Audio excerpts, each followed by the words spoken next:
Hello, everybody, and welcome to round 9 of the FIM Motocross World Championship, the MXGP of Italy, where we return to the Miraval circuit, Montevarchi in Italy. For the first time in 20 years, last time we were here back in 2006, David Philippart's victorious in MX2, Stefan Everts in the MX1, as it was known back then. But here we are for the first time as MXGP, and what a weekend to look forward to we've got. Coming up on our studio show today, we have Monster Energy Yamaha Factory MX2 rider Karlis Reisulis. We've got Ruben Fernandez, Honda HRC Petronas.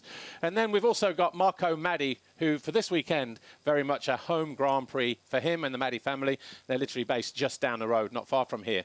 Well, before we crack on with our studio show, Lisa, here we are. We've had a weekend off, getting ready for another run of 3 and back at the historic Montevarchi. First time for you, though. It is my first time, and I'm pleasantly surprised. But what was really funny, I was speaking to home rider Valerio Latta yesterday. He said he wasn't even born the last time we were here. Yeah. Ferruccio Zanchi was only 1. And now it's like the back here in MX2. It's kind of like gone full circle, isn't it? It's great to be back. Good job I wasn't asking those questions. Just made me old thinking about that. How old were you when we were last here? Well, I raced here before the last time we raced here. Were you around 40? I was 29 when I raced here last, apparently. Should we crack on with the show? Let's bring in our first guest, shall we? Monster Energy Yamaha Factory MX2 rider, Karlis Reisulis. Had a fantastic weekend last weekend at home at Kegums at the Zelterzerg circuit in Latvia. And we'll just let him get his headset on, pull the microphone down, and we are set to go. Welcome to our studio show here, Karlis. Great to see you. Yeah, thank you guys for having me. Not a problem. Well, look, 2 weeks ago, we were, as I said, your home GP. We'll talk about the weekend more later on, but overall, how was the experience of a home Grand Prix for you in 2026? Yeah, it was a really nice experience. You know, it's my best result riding this, my second year in MX2 in Kegums and my best result, so I was really happy to be there. I imagine it was quite a busy weekend on track and off track with the fans and everything else? Yeah, for sure. But I tried to keep it as much time possible just for me to be focused on riding and that. I maybe did less time with fans that weekend, but I think it was worth it in the end. Yeah. The fans want me to perform well. I think that's the most important. Yeah. Absolutely. Well, you did perform. 2 solid results, a 6th and a 3rd place.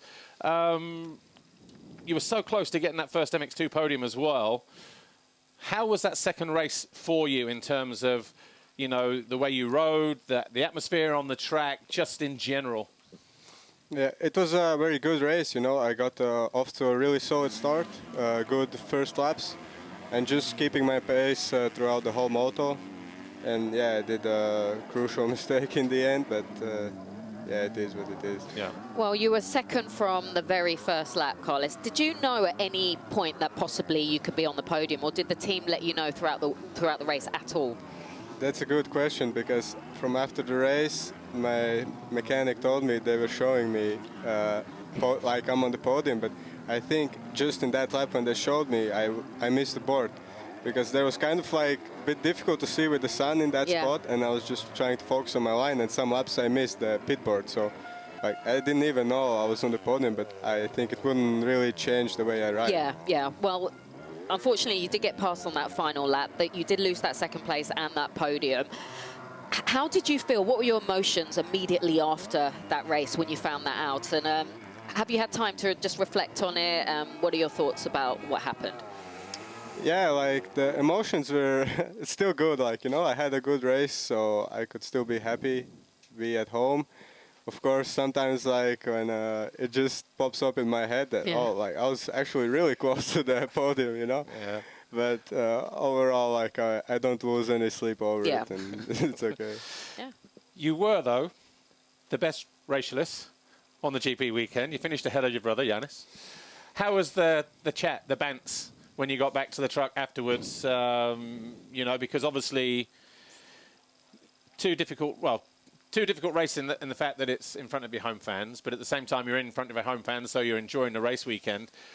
Different performances from both of you. Obviously, he had his own sort of struggles. You were kind of like on a different level, you know, that weekend at home. So how was the conversation between you two after the race, you know, when the checkered flag fell and you could just be, you know, by yourself a little bit? Yeah, was it normal, or? He chipped my tooth. How? What? Yeah, like You don't want to know. It was like in Latvia we call like a meat machine back there in the truck. No, I'm just joking. He congratulated me and he was happy for me, as I'm always happy for him when he performs well. So Yeah. like, I could never see myself getting angry. Oh, my brother's in front of me. Only in training, like. Yeah. But that's nice. I like that response, though, because you said it so deadpan. It was like, yeah, he chipped my tooth. Really? Nah, he didn't actually. I thought you were serious. I was like, that's not very nice. Obviously, you rode really well in Latvia, but we have seen similar performances like that. Sardinia and Trentino, 3 fifth-place finishes in a row, 5th overall in Trentino. The speed is definitely there now, isn't it? Yeah, like, exactly. I feel so many times so comfortable on the bike. And, like, yeah, as you mentioned in Trentino, I was feeling really well on the bike. Like, it feels like everything's clicking, I have the pace. Just some other races, I feel like I still have the pace, but I'm just not being able to put it together, really. Like, I crash, make mistake, get arm pump, like, I need to manage to get this all in one. Yeah, well, you're currently 8th in the MX2 standings. You finished outside the top 10 just 3 times. What has changed, do you think, from last year to now? Yeah, I guess like during the off-season and things like that. Yeah. Did you change your training or? yeah, I guess so. Like, we did have some changes in the training program, as well as just having my brother be there all the time training with me, and our team manager and trainer, Herian, gets more involved with our training. And then, like, this is what I think I missed maybe a bit last year. I was just training alone, like all the physical parts. Most of the time I was just alone, so that was like difficult to see like where I'm at or something. But now I have my brother and we just push each other or help each other. Yeah. So. I was curious about that. I was going to ask you about that actually. Does it? Obviously it does, but I was going to ask, does it make a big difference having your brother on the team now? Because, 2 brothers, you know each other very, very well, so you're also very good friends, best friends maybe, I would imagine. But you have that close connection, and we've seen it with other brothers in the past, whether it's Porcel's, Lawrence's now, and obviously Koonen's, and obviously you guys are another one of those examples. So what is the biggest benefit? Is it just because you feel that you can talk to him if there is something wrong and he can do the same? How is that dynamic?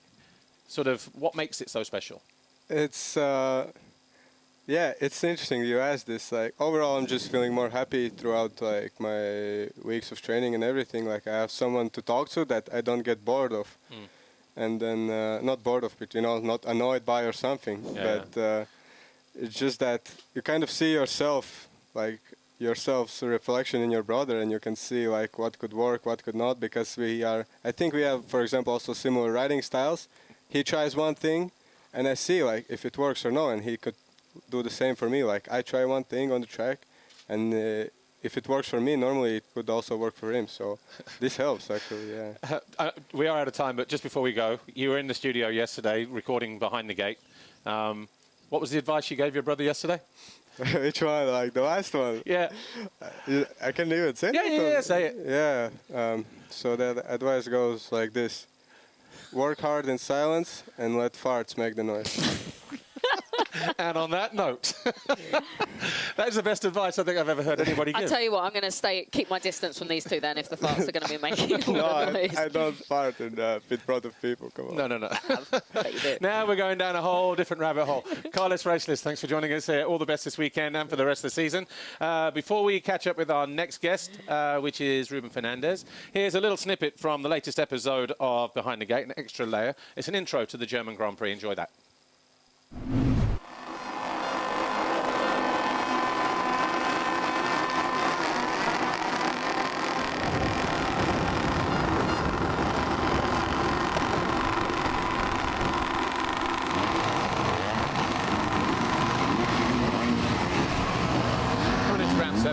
At the Tal Kessel.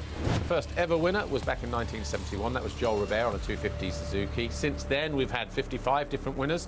So 2 more riders going to be adding their name to that list come this weekend. As soon as we rocked up to the circuit on Thursday, Friday, the biggest thing we noticed was that black dirt, that clay dirt, stony dirt that is usually sort of there to see at Teufelstal has been replaced in many ways. 30,000 tons or 30,000 cubic meters of sort of this red-orange sand mixed in, sat on top, just to maybe try and make it a little bit softer. Jeffrey Hurlings, Tim Geiser, they've won on 4 occasions, but for Jeffrey Hurlings, this Taukassel circuit has proved to be something of an Achilles heel for him. A collarbone injury, a neck injury, he had that crossover jump issue, whether it was crossover or not, with Jorge Prado 1 year as well. So he's had his fair share of issues around this racetrack. So he'll be coming here hoping for a better result and trying to claw back some of the deficit that sits between him and Lucas Kuhnen, the championship leader.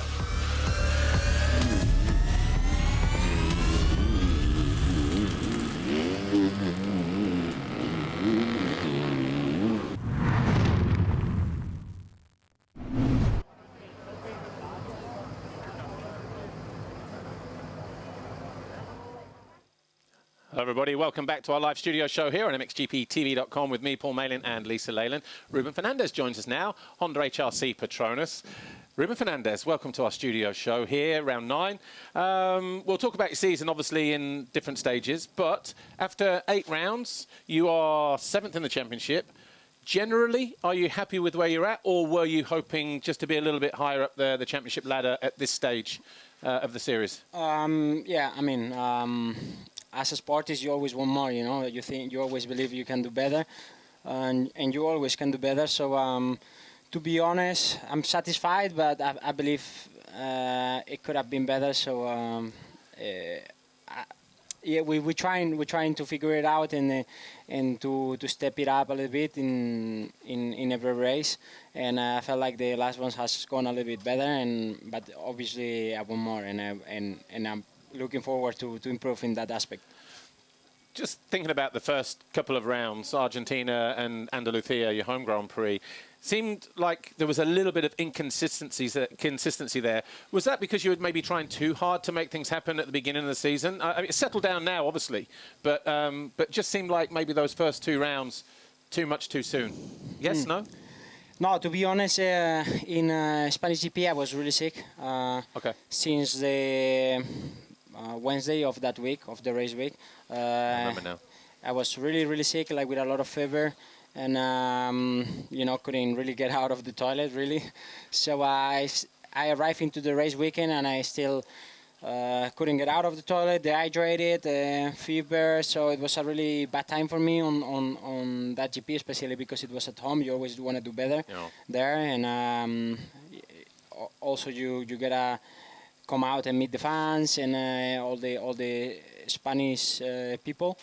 But yeah, it wasn't an ideal home GP. You know, I had a tough time then, and I suffered quite a bit. Especially the track was very demanding as well, and I couldn't really get to enjoy it. So it was a little bit of a disaster. Yeah, sorry to hear that. I mean, it's just bad timing. But sickness aside, Andalusia was a new track to MXGP. How was it just in general in terms of the atmosphere, the crowd, the track itself? Well, I believe it was a really nice track. Yeah. Nice layout, nice soil. Even the public was fantastic. Yeah. There was a lot of people there, and they were all going crazy and cheering out.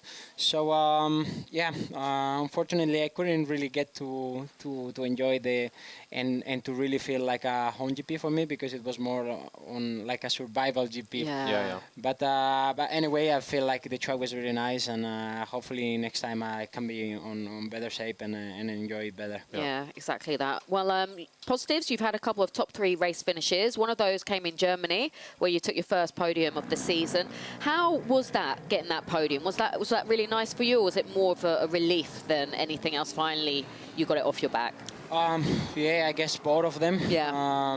But yeah, of course it was a relief, you know, because it's something I look up to in every weekend. Being on the bus is always a good thing.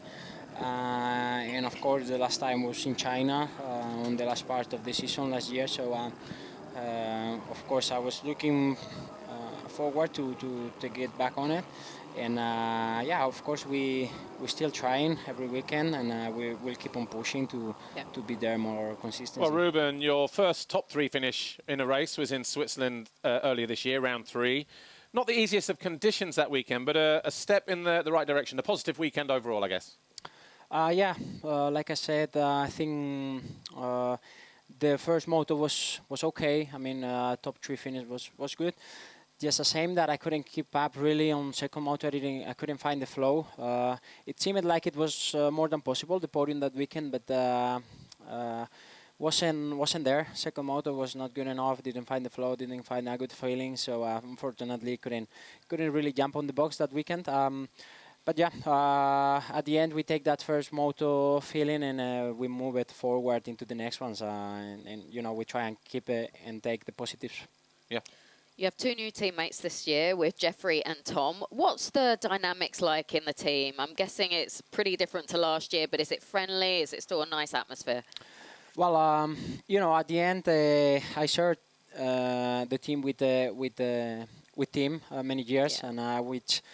He is a really nice and humble guy, so we got along together very well. So we had a good relationship, I would say. But anyway, you know, I went from having a really strong teammate to having 2 other new strong teammates.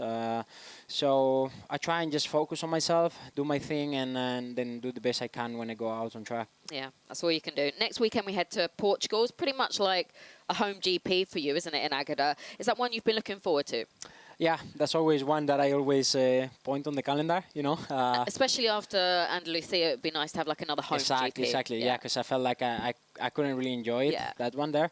So, yeah, really excited, to be honest, to get into this GP. Seems like it's going to be good. The weather's going to be good as well. Unfortunately, the last 2 years, they had some tough conditions there, so Yeah. we really couldn't get to enjoy it as much as possible. The track is one of my favorites. It's a really nice layout. The soil is really nice as well, and I think they do always a great job preparing the track. So I'm really excited to get in there. All the Spanish fans, all the Portuguese fans, and you know, being close from home is always a plus. Remember that time you thought he was actually Portuguese No. because he said he was like an hour from home? Yeah, I remember that. I I remember definitely that. had a block. I didn't know you were Portuguese. I remember that. Well, on my heart, I'm a little bit Portuguese as well. So yeah. You're not going to let me forget that, are you? Well, Okay. look, final question, really quickly. You just mentioned it there. The last few years that we've been there, certainly the last 5 or 6 years to Agada, either beginning of April or the beginning of May, wet conditions, everything else. Should be a different racetrack next weekend. Should be warmer, a little bit firmer, harder pack and things like that. How will that affect the overall weekend in the racing? Next weekend, you mean? Yeah. Yeah, I think it's going to be a really nice and enjoyable race weekend. I guess we will be able to see more battles. It is a fast track with big jumps, with many possibilities of passing and battling. So I guess it'll be a different sort of racing than this weekend. Sure. Here it's looking a little bit tight, a little bit slower. So we'll see what the track brings on racing. But I'm sure the next weekend is really going to be really enjoyable, not only for the fans, but also for us. Cool. Well, Ruben, thanks for stopping by. Apologies for the technical problem there earlier. It was the same for all of us. But enjoy this weekend in Montevarchi. Look forward to seeing you racing in Agada 1 week from now. Thank you. No Thank you, problem. guys. Thank you. We are going to change guests here, so I'll just come back to my camera here. And whilst Ruben leaves and we bring in Marco Maddii, of course, we're on a bit of a deadline now with Marco Maddii because obviously he's got one of his EMX250 riders about to go on track for the time practice session. But just put the cable over the shoulder there. There we go. But we'll just let Marco Maddii take his seat there. Of course, Marco Maddii, racing team Honda, ABF Italia. And Marco, great to see you. We got there eventually. This is very much a home GP for you, isn't it? But before we talk about that, new colours, obviously for Maddii, back on Hondas. When did you decide to sort of make that deal to Honda? Because I saw you at the Paris Supercross on the Saturday, and you were getting ready to sign something there. So when did you actually make that decision? Yeah, first of all, thank you to invite me to be here. Very nice, very excited. Yeah, we started to talk with Honda in the summer when things with Ducati changed, and we start to understand that we couldn't go ahead, so we start to look for other opportunities, and Honda and Giacomo Gariboldi contact us for this new project for young riders for the EMX 250 and World Championship 250. And immediately we had a really good feeling about it. We like the project, we like what they want to do, and then we start to talk more and more. And in Paris, we made the official picture to officialize the agreement. So, but we were already a little bit working with the bikes and the ride already before, but we officialized in Paris. Not the first collaboration with Honda. I remember racing GPs in '95. Your dad was running the team, of course, Corrado, with Sandro Puzar. They were world champions that year. So you already have a nice history with Honda. Yeah, Honda for us is a special brand because bring to our team the first world title with Alexandro Puzar in 1995. And my father also ran a factory team in 2002 with Pete Byrer, Bartolini, and Joshua Coppins. So it's a brand that we really, really love and we really have in our heart. So we were very excited and happy to be back with Honda. Yeah. Of course, completely new, different people now compared to 20 years ago, but still with the same feelings. Sure. Okay. Well, originally you signed Marc-Antoine Rossi. He had a few injury issues at the beginning of the season. How much of a blow was that for you and the team at the time? At the time was a tough because we really had a lot of expectation on Marc-Antoine, but since he arrived to us, something was not looking good with him. I don't know. And then slowly he came up that he didn't want to ride motocross anymore. It's not what he wanted for his life, for his future. And then he came to me and say, look, I just don't want to ride motocross anymore. I am scared to get more injuries and I'm not free with the head. It's not what I want. I took the decision already, he told me. So I spoke with him. I say, can we do something? He say, no, I already decide. I want to quit. Eventually, I would like to try enduro. And then Honda gave to him the opportunity to try in the enduro. And actually he did, but he got injured in the enduro, so he's out now for the season. Yeah. But it was a tough moment because we had a lot of expectation on him, and then it was our main rider. And then luckily we made a deal with Maxime Grau. So we started to work with Maxime, really nice guy, really positive, happy, really grateful for the opportunities. So we started to work with him. Took a little bit of time, you know, to him to get used to the bike because he came for many years from KTM. Yeah. But immediately the feeling was so good with him, and now I have to say that we are really, really happy to work with Maxime, and it's really nice also to see his improvements week by week, and it's really nice now. Yeah. Well, I was going to say, you know, we were going to say enter Maxime Gros as a replacement rider, and it looked from the outside, and especially, you know, when we had him in the studio show, he seems like a rider that really enjoys his riding, wants to be there, very appreciative. That must be a dream for you to work with somebody like that. Yeah, for us this is like this. He's really grateful for the opportunity, really hard work. He's really put all his lifetime in motocross to be better, to become champion maybe one day. Yeah. And he's a simple guy, so it really matches, you know, our way of working. Sure. And that's also for us more motivation, you know, more motivation to helping, to give our best and to grow. So we are happy with everything is going on with Maxime. We'll try to get through these really, really quickly because I know you have to be on track.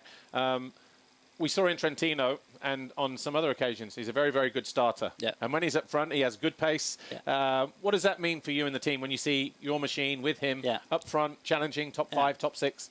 Yeah, we are proud, you know. Yeah. We do everything by ourselves, suspension, engines. We created a group of people around us to make the bikes better and better. So obviously we are very proud of our work, you know, because it's really something coming from us, and to see our bike in front with the factory teams, you know, it gives us a really good feeling. And like you say, Maxime is a really good starter and he has a good speed. He's still missing, let's say, the last half of the motor to keep the pace of the best riders. But I think with more time and more work, he can get closer to the top guys. Cool. Okay, Final question. You also have a very talented EMX 250 rider, Nicola Alvisi, reigning EMX 125 champion. Is he part of the future of Honda? Is that how it works long term? Yeah, definitely Nicolò is part of the future. It's part of this project. So we are already looking forward to keep work with Alvisi, Maxime for the future. Our project, our team need to bring up young riders for the factory team. So definitely Nicolò is very young, first year in the 250. So potentially maybe one day he could go to the factory HRC team. So we will definitely continue to work with him. Yeah, and he had a podium already this year in Germany. Yeah, in Germany. He came from he had a difficult winter because he had a pretty bad injury in his hand, and he was not able to training until January. So it was a little bit difficult start of the season with him. But like Maxime, Nicolò now also is getting better and better, and to be in the podium in the first year of the MX250, in my opinion, is really good. Good. Well, look, we are out of time, but we also let you go and join Nicolò out on track now because he's on track for time practice, CMX 250. But that's it. We are out of time. Apologies for the slight technical hiccup that we had earlier. But we do have everything coming up today. And, of course, that starts with time practice MX2. That comes up at 1:35. We move straight into MXGP. Then we've got EMX 250 on the programme for their first race, and then rounding out with the qualifying races here today. Well, that's it from me and Lisa. Thanks for our guests, to Marco, to Karlis Reisulis, and, of course, to... who was the other guest in here earlier? It was Ruben Fernandez. We'll see you all in Portugal next week. It's all right. There's so much going on today. It was a little bit of a head bluff. We'll see you in Portugal 1 week from now. Thanks for watching. See you then. Bye for now.